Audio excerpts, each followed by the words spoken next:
GearOn is an accessory for Colorado. It is available as 3 separate packages. After movable tie-downs, cross rails are the next level of importance for GearOn. They are used to support cargo, like bike carriers, and to allow for tiered storage. To install the cross rails, loosen the anchor plates at the bottom of the rail so they can move. Then, set the cylinder on the end of the anchor into the tie-downs loop, with the cross rail resting on top of the tie-down.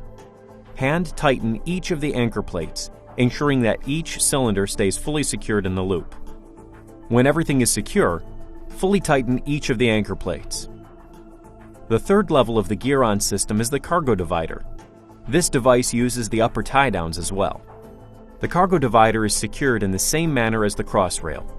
Note that there are 3 different potential positions for the divider based on the needs of the user: towards the rear of the truck, in the middle to divide the bed into halves, and near the cab